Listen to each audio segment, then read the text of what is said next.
Centralization and consolidation of our food systems is unfolding. If you are going to be dependent and rely on Bill Gates, other foreign national, basically corporations and governments dictate to what you will have access to as far as nutrition and health, then I think you're not going to be happy in this life. And this is not a judgment. I tell everybody day one, get over it. This is about saving children's lives.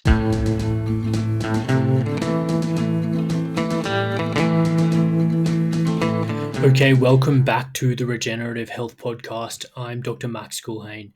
In this episode, I'm speaking with Texas Slim. Now, Slim is a food sovereignty activist and founder of the decentralized beef supply movement, the Beef Initiative. I met Slim in Albury back in February this year at Walkie Farm, and we aligned very closely in our goals of encouraging people to meet their farmer as a means of improving food transparency and access. Slim has spoken extensively about the threats of industrialization and corporatization of food systems in depleting soils and in terms of people's access to nutrient dense beef. So, in this podcast, we talk about the industrial agricultural system and the processed food industry, which are intimately tied to a medical system that profits from managing and medicating chronic diseases rather than educating people to help reverse their conditions. We also talk about the mindset and lifestyle shift required to move from as a passive consumer of processed food diet and eventual customer of the pharmaceutical based care model to an active and informed consumer that understands the importance and the centrality of high quality ruminant meat to optimal health. If you're enjoying the podcast, then I'd really appreciate any reviews on the podcast platforms and any shares with friends. And if you want to learn more about what I'm up to, head to my new website, drmaxculhane.com. So thank you, and now onto the episode. It's because I think you are one of the very few people who are actually seeing the whole picture from the individual level all the way up to a very, very broad societal level. And I think about the commoditization of the food supply here in Australia. Whenever I fly domestically from Albury around Sydney, Melbourne, or anywhere else, we, especially around this time of year, you can just see fields of yellow, and they stand out because I imagine that no previous time in nature would you have 100 acres of simply yellow flower just by itself, or in constellation like a quilt patchwork with other fields. And this is canola. This is a rapeseed which was selectively bred to be low in erucic acid so that it wouldn't kill people when they ingested it. But and I talked to an agronomist, David Bushell, about the amount of agricultural input that canola fields need to basically exist, and it really reminds you of something that nature doesn't want to exist naturally, because the amount of chemical that needs spraying on it to simply allow it to survive is enormous. So I think it's really emblematic of where we are collectively, and I know in the US you guys have massive tracts of corn and soy field, but these kind of crops, which you've called false commodities, really emblematic of the disconnect of people and their food. And when we're growing these crops and then turning that into a processed food product, because they inevitably become the Twinkies, they become the Krispy Kreme donuts, they become the French fries, they become all the kinds of junk food that are responsible for what you mentioned as metabolic bankruptcy of your country. Then we can see pretty quickly that this is a whole constellation of factors that are playing against people. Yes, 100%. And thank you for bringing that up. And this is a this is a kind of a good segment that I'll go through here because it gives really good perspective. And you bring up rapeseed, and when I embedded myself in a harvest company, I believe we've talked about that. And I went in and did a lot of research on the chemical and the grain companies in the United States. And I was up in the northern part of the United States, up in the Dakotas, and you had wheat farmers. Their crops were being grown with rapeseed. Rapeseed, of course, was outlawed by the FDA in 1956 for any form of human consumption. Through the genetically modification and the bioengineering of the rapeseed itself, it's where it wouldn't kill you. And this is what people need to understand, that rapeseed is a weed. It's a toxic weed that is now one of the biggest fake commodities that we consume across this planet. And by that simple fact is that if you can basically insert that fake commodity in every highly processed food product, how much money are they making off one seed, one fake commodity, whenever they can basically inject it in almost every food product that we now consume? Why is it that McDonald's started off with tallow, suet, animal fat to fry their French fries, and then they transferred into basically a fake commodity, vegetable oil, which is canola oil. Well, that was because of the influence, the regulatory capture within the USDA, the agricultural systems of the United States. And you look at the United States and how they've basically, there's now 26 countries, I believe, that will not allow American food into its borders because of the genetically modified and because of the bioengineering. And then you look at the corn and the soy that you bring up, and we use a lot of that corn and soy to feed a lot of our animal protein, our cattle, our hogs, our poultry. Well, those seeds in which we are growing are just as bad as those rape seeds. They're genetically modified. They've destroyed our soil. The amount of agricultural inputs, as far as herbicides, pesticides, everything that is involved to orchestrate the harvest of a genetically modified seed is devastating. And then that seed is now fed to our animals. Well, that is something that is not bad within itself. And the reason that people go into grass-fed, grass-finished beef is because of that simple fact of how they've basically hijacked an input that cows have been eating since the beginning of time. And if you look at the United States and our cattle basically consuming that genetically modified seed, that seed, and everything, the inputs that are required to raise that cow, then that's what the humans are consuming as well. And that's one of the reasons the Beef Initiative was formed, is to get back into the regenerative input protocols, the input protocols that are required from a regenerative process to basically bring our soil back, bring our health back by producing really strong and clean uh, animal proteins. And this is the shift that we have to perform, but we also have to perform it into the consumer's mindset first. And everybody wants change, change, change. It goes back to the individual. Whenever I say a global industrial food shift, we have now governments that are fighting across the global industrial food systems to basically take in any type of resource they can to feed their populations. There's a food war going on the global scale. And whenever I was in Australia, Australia is a bellwether. You guys are seeing this. You have very little market access to your number one animal protein in Australia is lamb. And look what they're doing to lamb right now. So that's part of this global industrial food shift.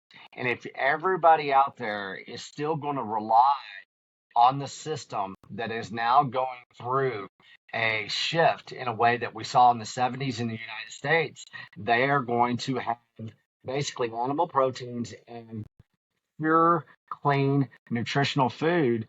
They're not going to have market access to that food until they take intentional actions to recognize that this is just not in Australia. This is just not in Texas. This is just not in the United States nor Canada. This is the whole Western Hemisphere is going through this industrial food shift. But once again, it's up to the individual to educate themselves and to start with their health. This is a health initiative that I founded as far as the beef initiative. It's a great American health initiative being led by the great American rancher. And we're trying to get this spread all across the globe because this is a global problem. And if we don't really wake up as consumers and as parents And as people that lead in our communities, our food system will change forever and it'll be too late. Yeah. And look, the thing that really sums up for me the super profits, I guess economic super profits that get made from an industrial food system is comparing a equivalent amount of canola oil to the same amount of ghee or grass fed butter or grass fed tallow. And if you look at the amount of food in those two equivalent amounts, maybe half a liter, and the cost difference between those two, that explains so much about why the industrial food system is so profitable. And like you said, in the US, it's and in Australia, but maybe less so. These crops are being fed to animals, and that is making these animals, especially the monogastric animals like pigs and chickens, they have a higher level of linoleic acid and polyunsaturated fatty acids in their tissue because of their consuming this diet that's rich in grains. You said a bit earlier. You mentioned you described this industrial food uh, complex as medical, pharmaceutical, agricultural complex. Can you break that concept down for the listener? Because I think it would really help for them to understand what are the players involved in delivering or industrializing the food and presenting this highly processed food to people that is contributing to their disease. Sure. And I like to use diabetes as a really good example. You know, diabetes used to be called sugar diabetes in the United States. And of course, they changed that name. And throughout the last, I would say, of course, 50 years, because it's all on this since 1971, whenever monocropping and agricultural complex. But what we've done in the United States now, for the population in the United States is either pre-diabetic or diabetic. Okay, that's a medical, consensus. This is happening. Half of Americans in the United States are now either pre-diabetic or diabetic. This is a new phenomenon. Okay. The medical community has no problem diagnosing diabetes. They are basically knee jerking into something that they don't have an approach. The medical community in the United States of America has no approach or no protocol to basically do pre treatment or to basically all they have is reactionary care. Okay, what is the reactionary care of the medical complex? Well, it's insulin. Okay, all right, who's making the insulin? Well, that's the pharmaceutical complex. Okay, we just saw what happened during this mass marketing, global marketing plan of COVID. Okay, who made money off of all these vaccinations? Well, that was the pharmaceutical complex. Okay, who makes money off of people being diabetic in the United States? Half our population are now diabetic or pre diabetic. Well, it's the pharmaceutical complex. Well, how do they make money off of diabetes? Well, insulin. Okay, if you break down insulin care for the individual, that's $900 a month to be on insulin in the United States. Okay, the pharmaceutical complex creates insulin. Every one of them out there. Well, do you think the United States citizens are the ones that are paying for that insulin? No. Well, who's paying for that? Well, that's a subsidized pharmaceutical product that basically the government subsidizes, and so we can inject half of American population with insulin because they're either pre-diabetic or diabetic. Okay, well, how did they get there? Well, they got through our agricultural decisions that happened after the 1970s or during the 1970s when we went from a highly saturated, high protein diet that basically really gave the power to our health as a nation into the food pyramid. Everybody's seen the food pyramid, and that is saturated with highly processed carbohydrates, grains. Okay, who did that?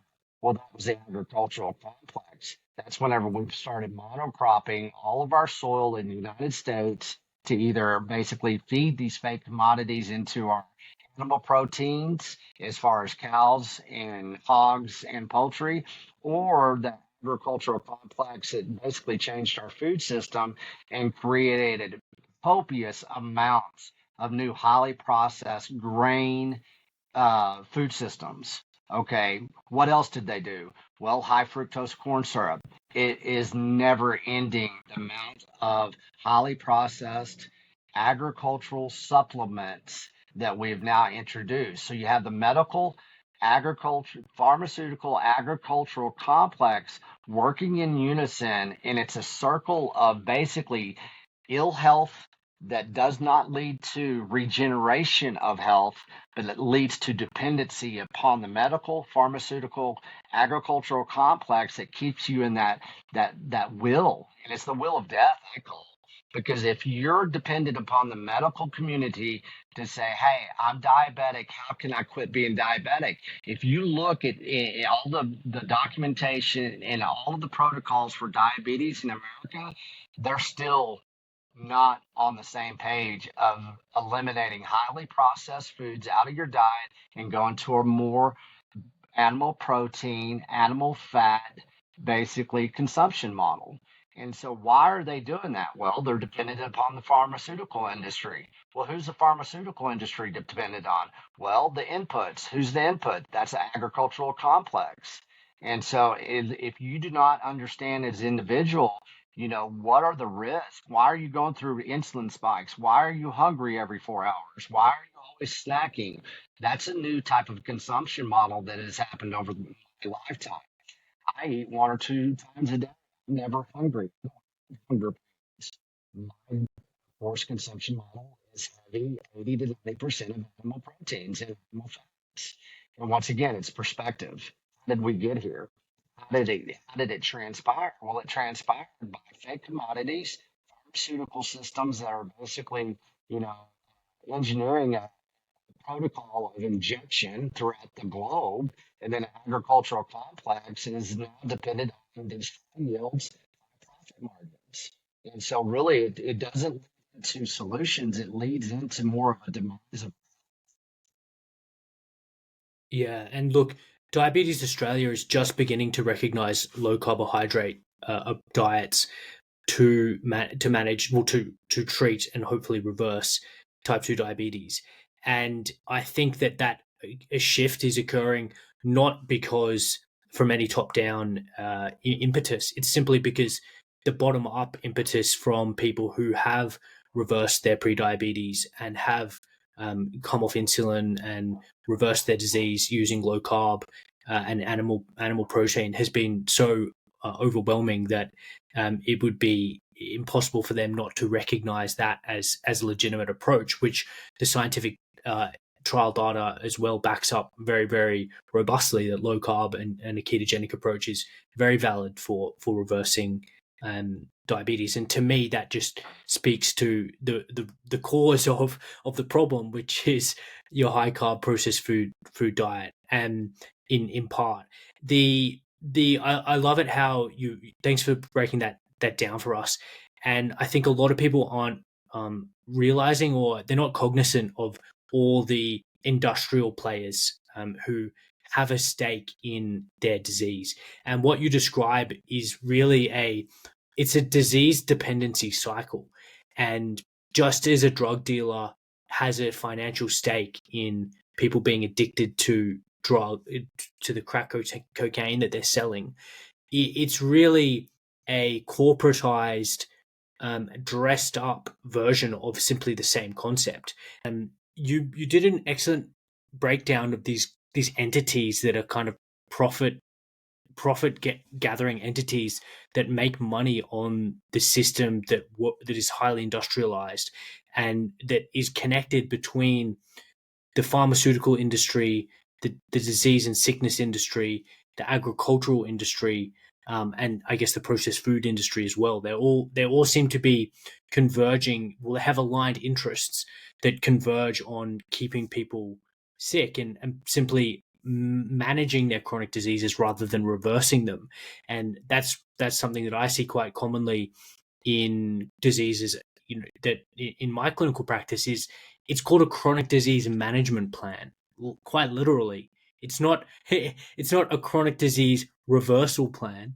It is a chronic disease management plan. And that management plan involves the pharmacist, it involves a whole bunch of allied health professionals, it involves a whole team of people that are required to help care for someone who has, end stage diabetes. I mean, if we think about someone who has end stage metabolic disease with insulin dependent type 2 diabetes, they have multiple organ systems that are affected. They've got renal impairment. They might be on dialysis because they've got such severe diabetic nephropathy. They've got vision issues. Because they've got diabetic retinopathy.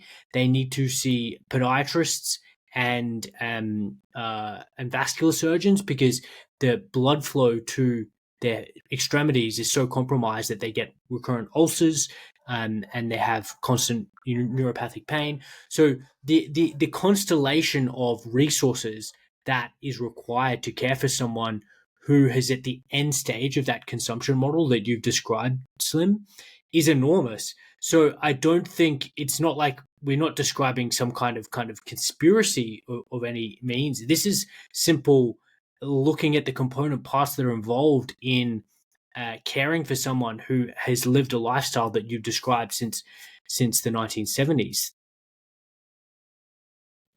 It's really good perspective. I mean, you could go down that laundry list of, problems and issues that is caused. And whenever we look at the food, going back to the beginning of this conversation, food was not highly profitable before the 70s. It was based on survival. Food was not overly convenient before the 70s. It was based on survival. Food basically was not engineered just to taste good with fake chemicals and fake commodities. And so I always ask people, if you're really concerned about your health, if you really believe that a life well lived is through health. Health is wealth, wealth is health. Once again, that perspective has changed. If you are serious about understanding and wanting to engineer your health, then why do you desire what you desire? It's a simple question. And with me, what I do, and I tell everybody, this is not a judgment because we talk about obesity, we talk about people that are sick, and everybody, in the United States, we've had a form of social engineering that, if you discuss somebody's body image or if they're unhealthy, then that's an attack. And once again, that's social engineering that's been engineered into our mindsets through a centralized media control and content and communication flow. So if you really are going to get to the bottom of everything, why do you desire what you desire within food? It's pretty easy to break down. And most people will say, well, because it tastes good. Well, that taste is now being engineered through science. It's not being engineered through the soil. It's not being engineered through a natural taste. It's being engineered through an artificial taste. And so if you break down what I just said, okay, if you want to live a natural life, or do you want to live basically a chemical engineered life? And this is what they're doing, and this is what a lot of people are not aware of. Yeah, and we talked to our friend Jake Wolke, a regenerative farmer, and he looked into the brief of the commodity chicken producers here in Australia, and their corporate strategy was to produce meat that was soft and bland or moist and bland, and reflecting this idea that the essence of nutrient dense food and the characteristic flavor and taste was being dispensed with in favor of a very bland product that then could be fitted into any kind of consumption model to please everyone, and really facilitate and enable really large volume, huge amount of industrial output. The other point that I want to make is it seems to be that the expansion of this model of creating customers from a pharmaceutical point of view as a result of processed food addiction. And there is the light component, which I'm delving into more as well. But you think about, especially in the US, the expansion of drugs like semaglutide, Ozempic to younger and younger people.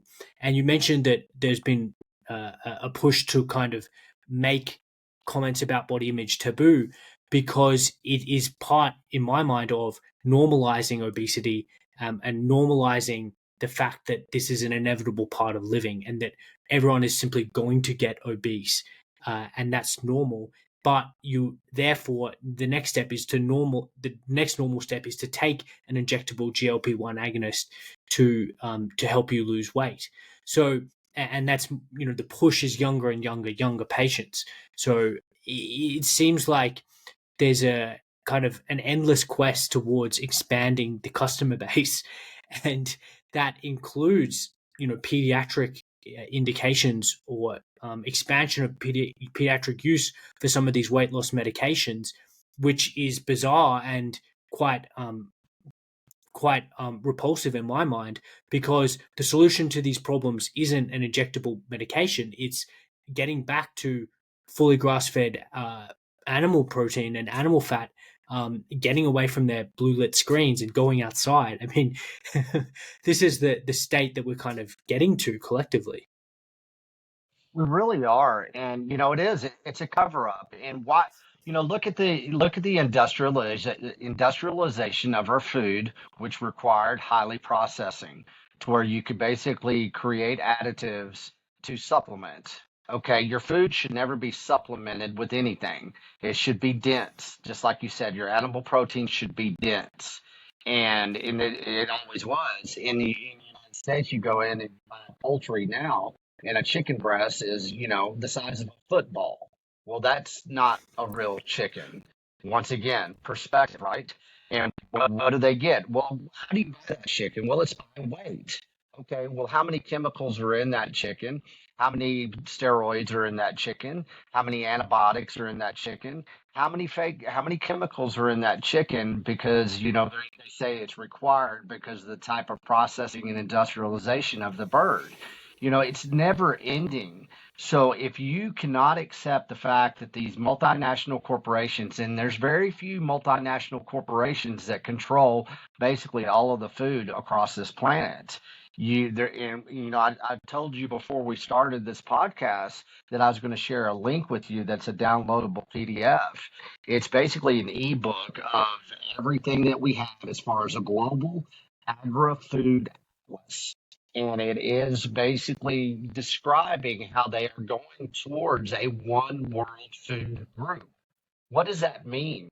Less choices, less nutrition, higher profits for those multinational corporations. You and I could sit here for a month and not quit talking about all of the issues. Okay, when is it does the individual take a step back and say, yeah, there's something wrong? What is going on right now is that it is socially engineered into the mindset across this planet that, hey, you're the reason that you're obese. It's your genetics. That's a big lie. Your genetics are waiting to be tapped into. Our genetics are something that is a gift, and we've, as the population, as consumers, which have now basically been uh, nothing more than turned into the product itself for the corporate waste of these multinational corporations. But if you go back and you really look at a nation, if you look at a world before we went into a highly processed, highly commoditized, highly profit driven food system, you're going to see that the gig is up for them. And that's why this global industrial food shift is happening. And this is why they're going for a one world food group. And they're going to use climate change. They're going to use basically, we got to feed the poor. We got to feed the children in Africa. We got to do all this. So the 8 billion population coming, everything that they use is a lie. All you have to do is know how to feed the community in which you reside. If you can do that as an individual, your whole world opens up to knowing that you are the solution.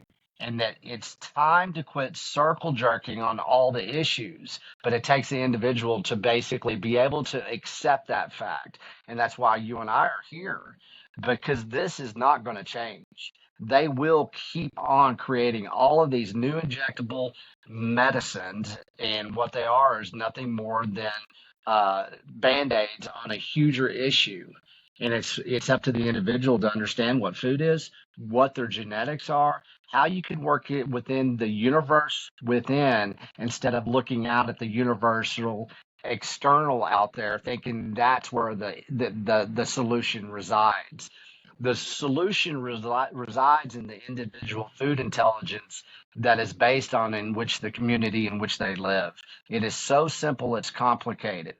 But once again, that Yeah. exposes to the individual, that exposes to the individual that, hey, I have to quit relying on so much convenience, or saying that basically localized food is too expensive. Show me your pantry and I'll tell you what's expensive.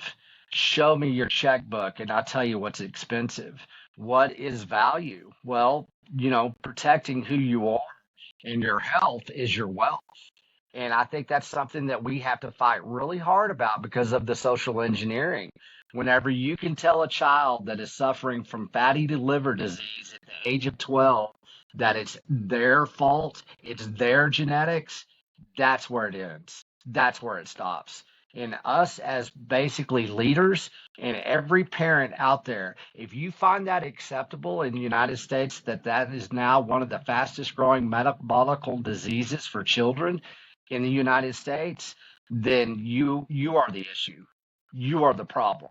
Because the more that we bring complacency to the children's health across this planet based on a adult consumer demand, based on an adult consumption model, we are the solution, not the multinational corporations that got us here.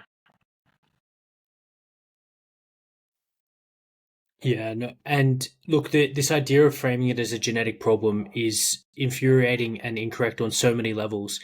And it's funny when you say to someone, "Oh, you're fat, you're overweight," what they say, "You're overweight because of your genes." Well, it's pretty funny because if you put anyone, you put these people, these patients on uh, one meal a day of nutrient dense animal protein, with fasting, with some cold exposure, you get them in the sun. It's invariable that they will lose weight, they'll thrive again, and they feel fantastic. So the idea is just so backwards, and it really is in service of profit and a corporate strategy, and it's not in service of the truth by any means. The other point that you made that I think I really want to give some more thought to is this idea of collective obligation, individual sacrifice for collective duty. And whenever there seems to be something that is convenient and profitable for a multinational corporation, then there's a very very broad call to action across some various actions. I'm not going to be too precise, but there's always some massive action that we need to take, and it's an individual sacrifice that needs to be made, whether that's cutting out animal food X, Y, or Z. So what the point that you made, Slim, is that there's going to be a succession of narratives that are going to continue to advocate for people to eat less meat, eat less animal fat, do all these various things. But again, it's not going to be in service of that person's health. And until people realize that there's a disconnect in economic incentive between the people that are advocating, the entities that are advocating for these lifestyle changes and these plant-based diets and all the rest, then until that people realize that, I think they are going to be continue to be a victim of these types of narratives. 100%, and that's why I'm a research analyst. I came from big tech. I came from agriculture and ranching, of course, as far as my heritage, but my professional life was because of my small town was being destroyed by the agricultural explosion that happened. Okay, Let's look into how we look at food and how we basically even know what food is. It's a marketing plan. And the global marketing plan right now is just like what you brought up. It's like, hey, there's a war on beef now. The cow is a carbon hazard. Okay, first off, if anybody believes that the cow is a carbon hazard, then you are being deceived. It's the biggest lie that's being perpetuated right now. And as you said as well, the individual has to make a sacrifice of eliminating, well, protein out of their diets. See, that's a prohibition. That's what governments do. That's what the powers that be, they control and they create prohibition to those in which they serve. And once again, if the individual cannot understand that the lie that is being perpetuated in the Western Hemisphere as far as climate change, and we have to go save the planet because the cows are farting, that is laughable. Once again, though, you have Henry Kissinger in the United States saying back in the 70s, if you control the seed, if you control the food, you control the people.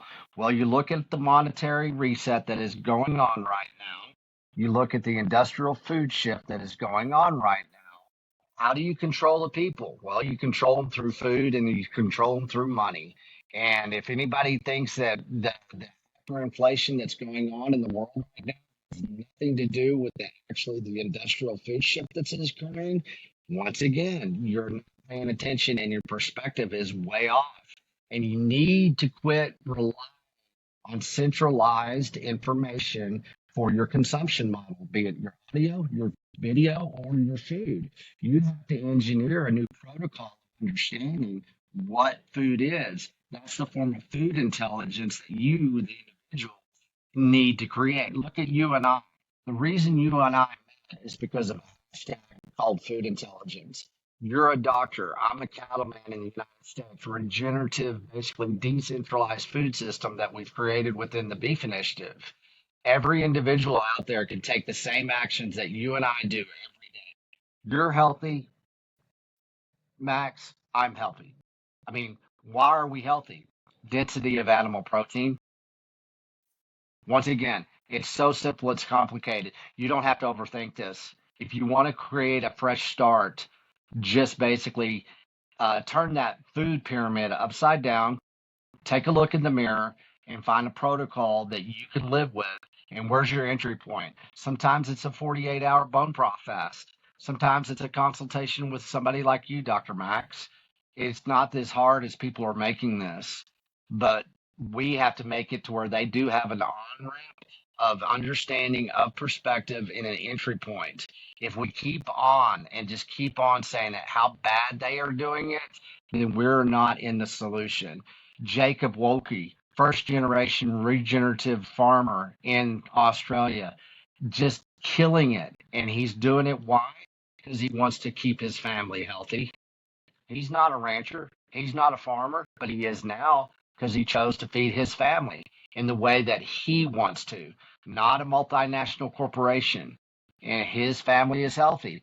What else do we need to show people? This is not a genetic problem. This is a consumption problem. Consumption of what?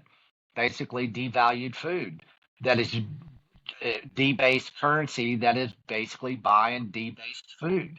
What has happened? What happens to a debased currency? Well, they have to increase profit margins. How do they do that? Increase yields. How do they increase yields?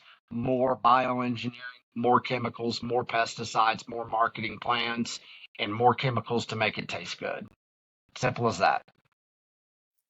Yeah, it's can be somewhat a triggering topics that we're talking about for people who've never really thought about this. And I'd invite people who are listening to really maybe take a moment and consider what Slim is saying and what we're discussing in this conversation. And rather than feel offended or instinctively repulsed, maybe allow the ideas to sit and consider how perhaps the process of outsourcing decisions regarding food and health are perhaps leading you in a direction that is not the direction that's in your best interest. And I think it's a great segue, Slim, to talk about what people can do, because I know Sure. you're famous for your comment of shaking a rancher's hand. And in my clinic, I like to tell people, go and meet your farmer, because it, for me, I think could be the most critical single act that people can do for their health, for their own health, for environmental health, for their community's health, for economic empowerment of their local area, is to simply meet a farmer and source their food directly from that farmer. Pitch us, tell us why we should be meeting a farmer, given everything that we've just talked about. Sure. And I came up with the phrase "go shake your rancher's hand." And why did I say that? Well, because that's personal relationship management with somebody that wants to feed you. That's what they do. Let's use Jacob as an example. He lives and dies to feed his community and everybody else that wants to create a market access to his product and his service. Okay. Everybody's going to, and the one thing that I get all the time, and this is one of the reasons I formed the Beef Initiative in the way we did, is that, okay, not everybody in Australia or in the United States can go shake a farmer's hand or a producer's hand or a rancher's hand. We understand that. But what you can do is you can make an intentional pivot, and this is a crossroad. And what you can do is you can go and find somebody like with the Beef Initiative, beefinitiative.com. You have a searchable index now with over probably about 180 producers in it now. Every one of those producers came in voluntarily. I didn't ask them. They don't have to pay money to be in there. We have a free index. We're expanding the index to have a mapping system, basically a story kit that people can look and really get to know in a more intimate way the producers. There's means to do this. We live in a digital world. The Beef Initiative was founded so we could create that peer-to-peer access to who wants to feed you, and you, the intentional consumer that wants to establish that relationship. I cannot speak of the volumes of empowerment that you get whenever you create a relationship with somebody like Jacob Wolke. He has a first rate protocol. If you want to shop at his butchery, well, you have to go do a farm tour. You have to go shake his hand. And what a great way to do that. Once you've shaken his hand, once you've done the farm tour, then you have access to his online 24/7 butchery where you can get your animal proteins and continue the education and continue the relationship. There's so many people on this planet right now because I've seen it. I've traveled around the world. I've been to other countries. I was all over Australia. I was over in Australia for a month. I've been in Australia. I've been boots on the ground. I've talked to individuals. This is not a problem just in the USA. This is just not a problem in Texas. This is just not a problem in Melbourne, Sydney, all the way up the Gold Coast. This is a global problem. And this is what people, once again, perspective. If you can accept that this is going to unfold, then you're going to basically create a new lifestyle. And this is the best way to do it is relationship management with those people in your communities that want to feed you. And if you cannot get market access in flesh, in person to those people, I guarantee you, if you reach out to somebody like Jacob Wolpe, he's going to give you tools. If you come to the Beef Initiative, you're going to be able to find anybody that you need that wants to feed you. And this is just not a marketing plan. This is not Amazon. This is just not basically an interface surface level uh, system that provides you a box that gets delivered to your door. This is a lifestyle shift, and it doesn't have to be daunting. I have not had one person that has come into the Beef Initiative, a producer, rancher, farmer, or a consumer that has ever left. Once you're in it, you understand what we're talking about. The biggest decision you have to do is just take that first step. How are you going to create a relationship with those people out there that are waiting for you? We're going through asset reallocation. Look what happened in the Netherlands. 3,000 farms are gone forever. Does anybody though know that the Netherlands create some of the best produce in the world and they help feed most of Europe? Okay, what's going on in the United States? Asset reallocation. Bill Gates, China, over 500,000 acres collectively bought up farmland. We don't have access to that farmland anymore. Okay, centralization and consolidation of our food systems is unfolding. If you are going to be dependent and rely on Bill Gates, other foreign national, basically corporations and governments dictate to what you will have access to as far as nutrition and health, then I think you're not going to be happy in this life. And this is not a judgment. I tell everybody day one, get over it. This is about saving children's lives. And if you think the health of our, I'll speak to the United States. If you think the health of this nation is acceptable, you're wrong. This is a new phenomenon, and it's only happened in the last 50 years. Get your perspective, understand where you stand within this global industrial food shift that is going towards a one world food group, and you have to engineer your relationship management with food, with a producer. And that takes intentional living. It takes a pivot in your lifestyle.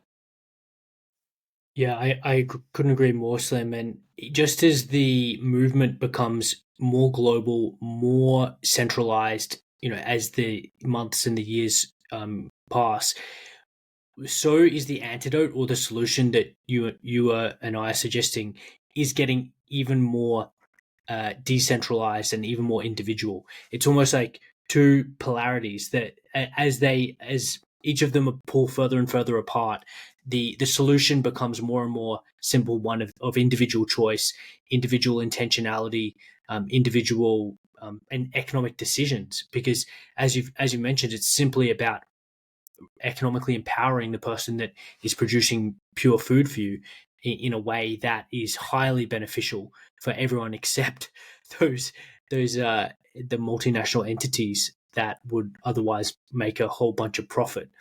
So I think that's a fantastic kind of call to action for people and wake up in many ways, because the fork in the road is really to disassociate oneself from any responsibility and continue in an unintentional lifestyle. And that pathway is well worn, and that pathway is laid for you, and that will involve the consumption of processed foods, including vegetable oils, uh, fake proteins, lab grown meats, and other forms of industrially grown meat with all kinds of chemical contamination. And then the inevitable visit to your doctor with chronic disease diagnoses and the attendant list of medications that manage those chronic diseases. Or that the other fork in the road is what we've been talking about, which is intentional lifestyle choice, sourcing pure, fully grass-fed, grass-finished beef from someone who is interested and in providing you and your family with high quality food, and then disavowing or obviating the need for any form of chemical treatment because you're simply healthy and well. So I think that's to not make it too much of a dichotomy, but I think really that's what it's coming down to. It really does, and that's why I always continually say it's so simple. It's complicated to me, most people. We have to have a mindset shift. You know, that's the hardest thing to get people to do. We're complacent. Our cognitive dissonance is extremely deep these days. Whenever you can get, and I tell people this all the time. You look at the marketing plan about veganism, and this is being orchestrated because the same people that did the global marketing plan for COVID are unleashing the global marketing plan for the climate change and how they're classifying food now. Okay, you look at the digitization of our consumption model from audio, video, now to food, and how I was in Australia, and look how you label your beef in Australia. That is not something that anybody else is seeing. You're a front runner. Okay, your government is a front runner in labeling beef with 5 different labels that saying that it's carbon neutral. This is a CO2 test. It's grass, it's organic. and they just keep on regulating.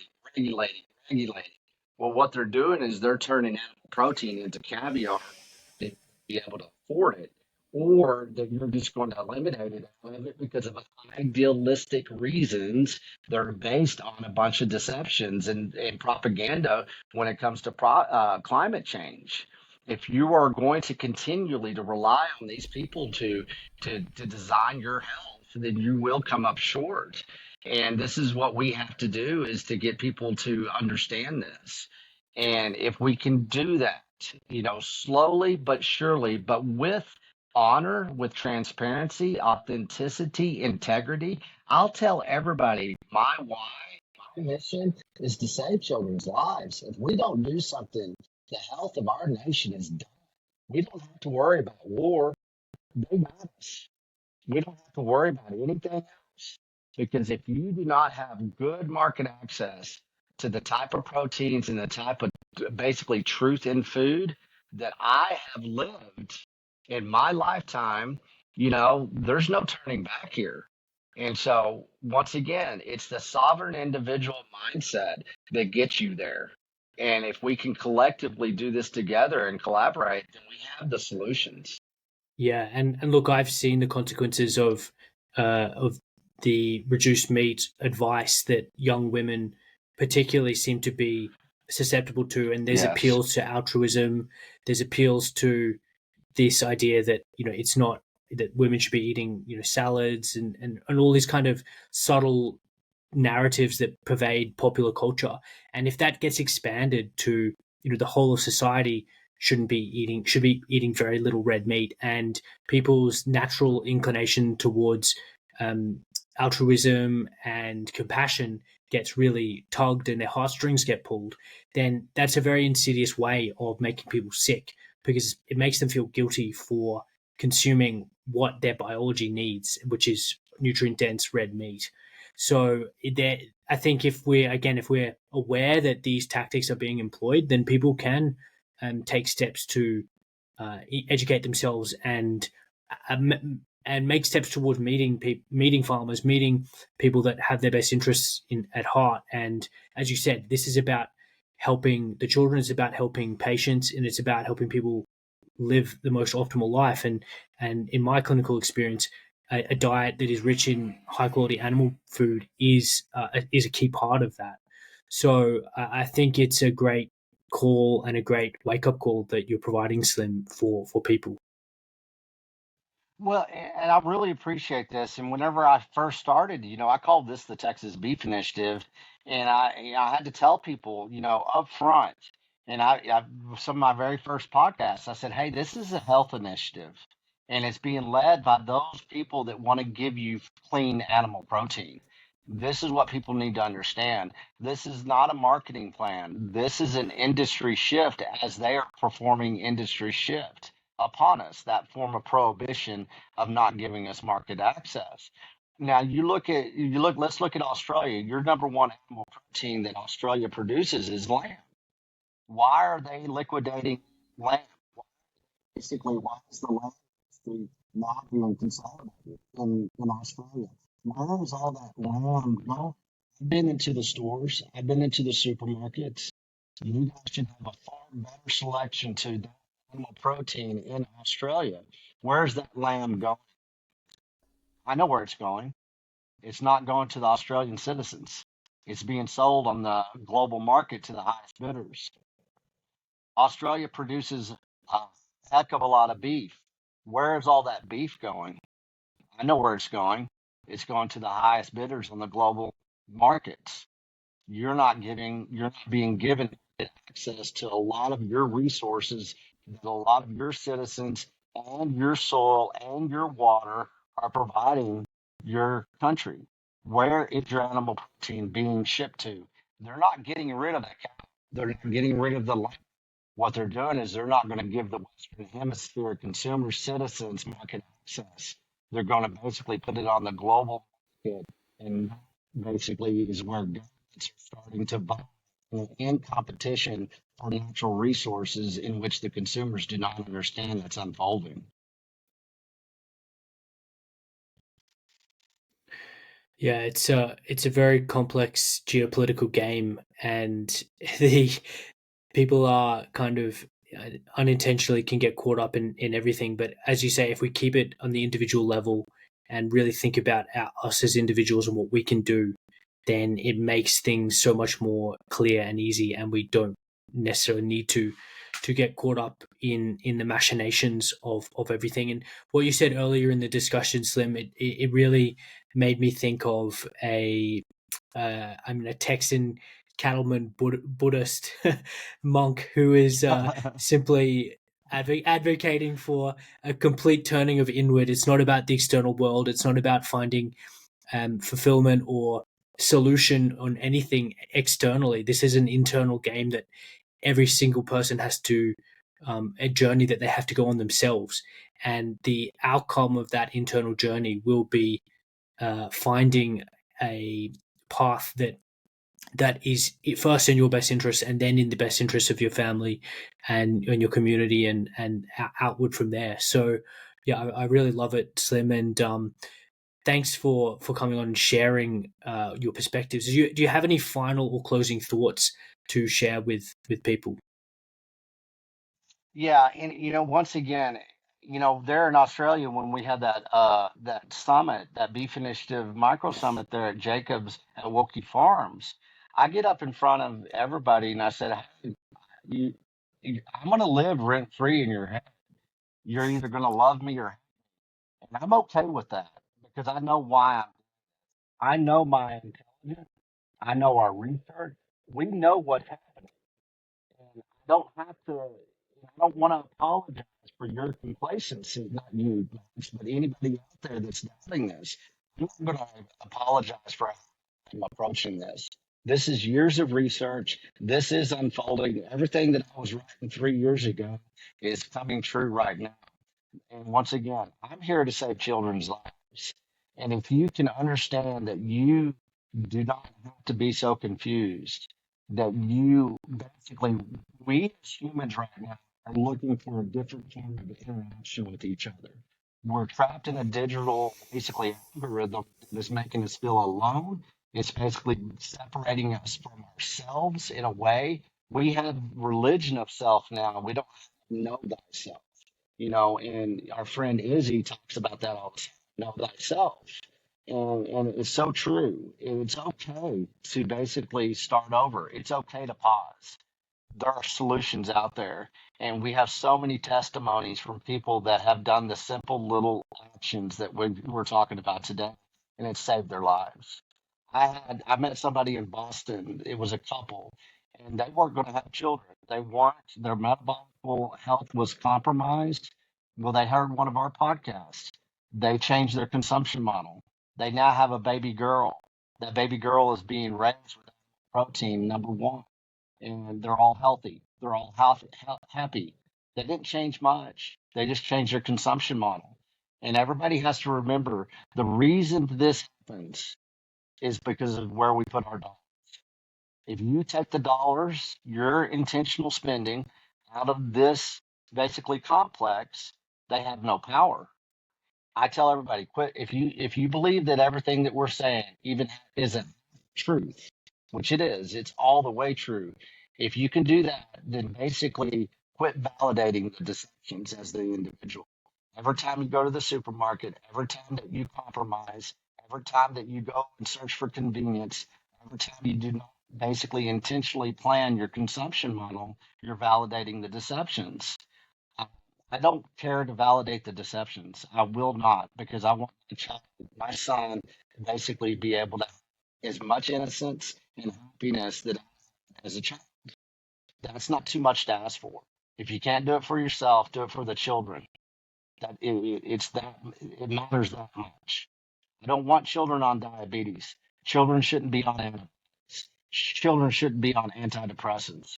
Children shouldn't be on all these medications that has just happened in a very short period of time. And within the Beef Initiative, we go to the Beef Initiative, beefinitiative.com, sign up. We have a newsletter. We have 5 publications now. And Max, I was talking to our executive producer June. And, he follows you. He's following everything you guys are doing. This collaboration is ongoing. Everybody out there, go and sign up, get our newsletters, become part of the collaboration, share it, be bold, step forward, and quit hiding in the shadows of consumption models.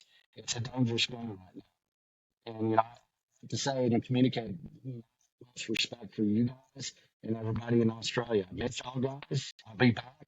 Don't know when, but we're going to continue this and we're going to keep on doing this type of collaboration, communication, education, entry points for solutions.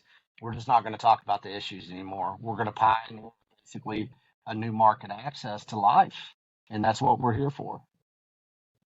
Fantastic. Well, thank you so much, Slim, and we'll talk again soon. Okay, I appreciate you, Max. And we will see you sooner.